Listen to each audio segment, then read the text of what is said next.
Bonjour et bienvenue sur la chaîne du chasseur d'étoiles de midi, chaîne de réflexion et d'humour sur les 12 coups de midi. Par rapport à ma vidéo précédente là sur le club des Invincibles, c'est vrai, j'ai oublié de dire que l'émission, moi je ne l'ai pas regardée en entier, durait quand même 2h26 et puis à lire sous la vidéo, donc il y a un message de Bruno qui est plutôt intéressant. Donc voilà, sinon dans le public, on a pu voir sur la gauche là, donc c'était une personne du public que j'aimais beaucoup et je crois qu'à l'époque elle venait tous les mercredis, donc comme je l'ai vu il y a 2 jours, j'ai l'impression que cette émission d'aujourd'hui a été tournée un mercredi. Je ne sais pas quand, mais c'était un mercredi. Ensuite, aujourd'hui c'est la nif de Marc Wahlberg et Guy Carlier. Donc, est-ce qu'il va y avoir des questions? On verra tout à l'heure. Alors ça, c'est ma photo préférée du moment, donc je vais en faire un t-shirt avec le prince Louis quand il voit passer les avions qui se bouchent les oreilles. Je trouve ça génial. Bon, Jean-Luc Reichmann est arrivé et on lui a fait un cadeau.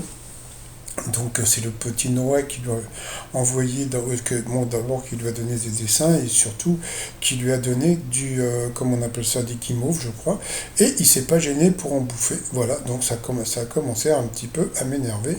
Vous me connaissez, donc mais bon, c'est pas grave, on a l'habitude.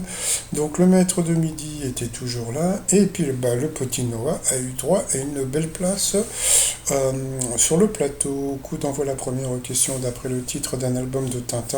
Ah ah, Tintin, quel est le numéro du vol de Sydney? Donc bien sûr c'était... Eh oui. Après donc vous aviez Christopher, voilà, mignon, qui était venu avec sa soeur qui était très mignonne et sa maman qui était très mignonne aussi. On dirait une des filles Jackson comme ça. Alors, qu'est-ce qui a été mis en place tous les mardis de 15h à 16h dans 150 centres commerciaux en Île-de-France? Donc c'était une heure sans musique. Donc tiens, j'ai trouvé que c'était une question assez simple, mais bon, passons. Ensuite, donc vous aviez Robin.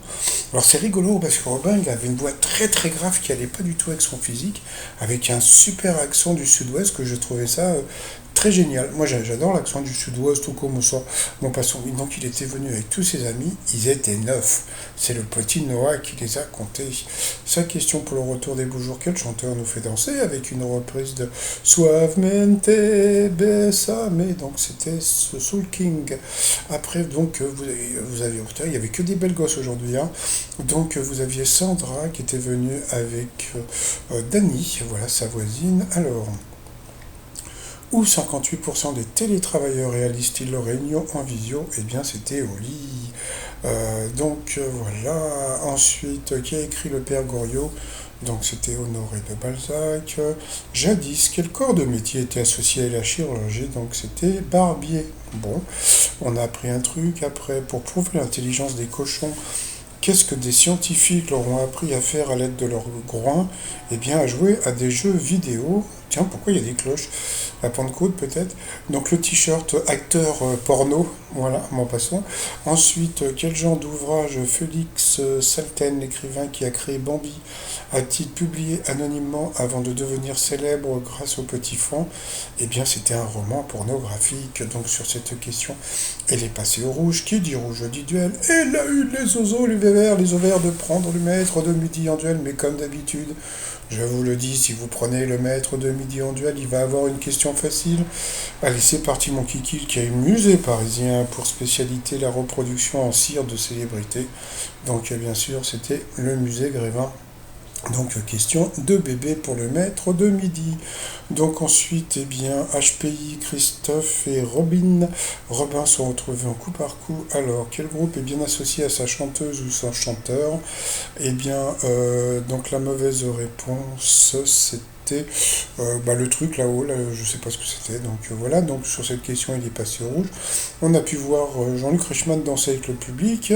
Voilà, c'était assez sympatoche. Après, quelle ville est ou a été celle d'un pays dont le nom se termine par Stan? Et bien la mauvaise réponse était comment ça, Tbilissi, bon c'est pas parent, c'était une ville de Géorgie, donc Géorgie c'est du côté de la Russie, hein. Bon.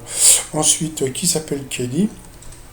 Eh bien la mauvaise réponse, eh bien c'était une des filles Kardashian. Donc sur cette question, Christopher est passé au rouge. Qui dit rouge dit duel. Il a pris donc Robin Anduel, qui est tombé lui aussi sur une question facile, qui était acteur de cinéma avant de devenir président des États-Unis en 1981, et c'est super rigolo parce qu'il a dit Theodore Roosevelt. C'est-à-dire que même si tu connais pas la réponse, tu regardes les photos. Est-ce que tu vois Theodore, regarde la photo de Theodore Roosevelt, on se rend compte que c'est pas une photo des années 80, idem pour Kennedy. Par contre, bon, s'il savait pas, donc il aurait pu choisir entre Reagan et George Bush. Bon, et tout le monde le sait, hein, c'était bien Ronald Reagan, donc c'était une question facile. Mais bon, il la connaissait pas, donc tant pis pour lui. Donc ensuite, eh bien, le maître de midi et Christopher se sont retrouvés en coup fatal. Et là, qu'est-ce qu'ils ont fait? Ils ont envoyé la pub. Allez, c'est parti pour le coup fatal. Bon, alors quel état d'Asie du Sud-Est a pour capitale Manille? Donc c'est les Philippines. Ensuite, dans quelle ville vit la plupart de l'année Booba depuis 2008? Donc Miami. Dans la trilogie Le Seigneur des Anneaux, quelle créature est obsédée par son précieux? Donc c'était Gollum. Quel homme d'État, ancien président, n'a jamais mis les pieds au musée qui porte son nom à Beaubourg? Donc ça, c'était une question pour Christopher, elle était plutôt facile, donc c'était Pompidou. Ensuite, selon le fabuliste Jean-Pierre Clarisse de Florian, pour vivre heureux, vivons cachés. Bon, il n'y a que le nom, hein, qui était introuvable, mais sinon, bon, pour vivre heureux, vivons cachés, c'était facile. Qui incarne l'homme de Rio dans le film de Philippe de Broca, donc Belmondo? Dans un tribunal, quel magistrat est chargé de l'accusation et demande l'application de la loi? Donc c'était le procureur. Alors là, je vais vous dire franchement, aujourd'hui, j'ai trouvé que les deux candidats avaient des questions à peu près similaires, hein. Donc, sauf que c'est Christopher qui n'arrêtait pas de passer. Bon, après, en 1935, quel grand compositeur russe a adapté Roméo et Juliette en ballet? Je sais plus ce que c'était, Prokofiev, je sais plus comment il s'appelait, mais bon, c'est pas important. De quelle nation Cardiff était la capitale? Il est parti sur l'Irlande. Bon, c'était un peu l'Écosse quand même. Quel oiseau noir imite la voix humaine comme les perroquets? Donc, bon, ça aussi c'était facile. Donc là, comme on peut voir, franchement, Christopher, il aurait pu, comment dire, il aurait pu je sais pas, gagner ou pas, j'en sais rien, mais franchement, il y avait des questions faciles. Dans quel pays la péninsule du Sinaï regorge-t-elle de destinations touristiques? Donc c'était l'Égypte, donc là aussi c'était facile. Dans quel roman Alexandre Dumas, 20 ans après, a-t-il la suite? Bah vous voyez, que des questions faciles où il a passé, et puis à la fin, bon bah, le maître de midi a gagné. Mais bon, on va dire qu'il a gagné par abandon parce que Christopher ne s'est pas vraiment battu sur ces questions. Donc voilà.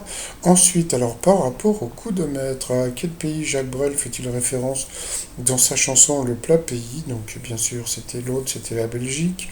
Ensuite, près de quelle ville française se trouvent les communes de Villeurbanne et Tassin la demi-lune? Donc ça aussi c'était facile, c'était Lyon. Ensuite, eh bien, c'est le petit Noah qui a posé la question. Quel fruit offrait-on traditionnellement au roi de France lors de leur sacre à Reims? Et là, vraiment bravo, parce que donc il a dit des poires, c'était vraiment pas évident. Parce que donc là, à partir d'aujourd'hui, comme il reste très peu de cases, ils vont lui donner que des questions difficiles pour faire traîner les cases, parce que comme tous les jours, il vous demande d'appeler Jean-Luc Reichmann, et le truc, moi, qui me fait rire, il vous demande d'appeler, mais ça sert à rien, puisque comment dire, vous ne pouvez gagner que le jour où il est éliminé. Donc si vous appelez tous les jours, ça ne sert à rien.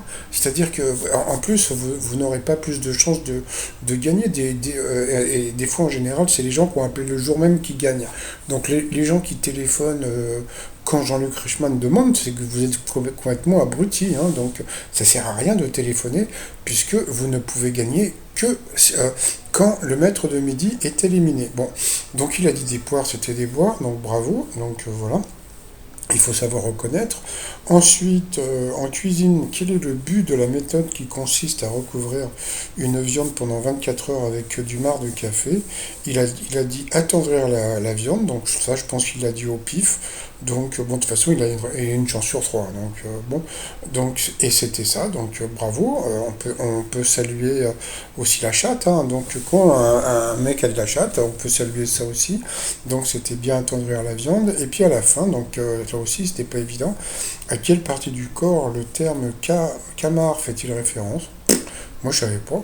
Donc voilà, je connais Damar, Camar, je connais pas. Et lui, directement, il est parti sur le nez, et c'était bien le nez, ce n'était pas les lèvres. Donc voilà, donc c'était ça. Donc il a gagné 20 000, donc 10 000 dans la popoche, donc il était super content. Donc voilà. Moi, à partir du moment où on sent que le mec, il gagne, on va dire honnêtement, quoi, honnêtement, je dis pas que c'est pas lui qui est malhonnête, hein, c'est par rapport comment dire, aux questions. Là, là, ils lui ont mis vraiment des questions super dures. Donc là, il a gagné. Donc quelque part, là, je considère qu'il mérite ses gains. Donc voilà. Donc ensuite, par rapport à l'étoile mystérieuse, alors comme on peut voir, il reste, alors vous avez 6 dans le tableau, plus 7, 6, non, 6 et 12, donc ça fait à peu près 3 jours. Mais comme ils vont lui foutre des questions, comment dire, super dures, donc j'imagine ça va faire peut-être 4 ou 5 jours. Donc moi dans ma tête, alors 4 5 jours si je calcule bien, eh bien il peut trouver donc l'étoile mystérieuse eh bien jeudi ou vendredi prochain. Donc je pense que bon bah je pense qu'ils vont le faire gagner. Moi, je suis parti sur Tintin, hein. C'est sûrement pas ça, mais au moins, je, je dis quelque chose.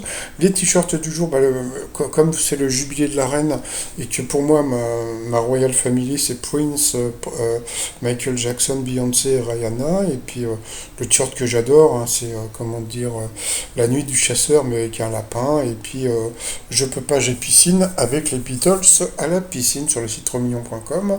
Et sinon, bon voilà, donc 34 000 euros.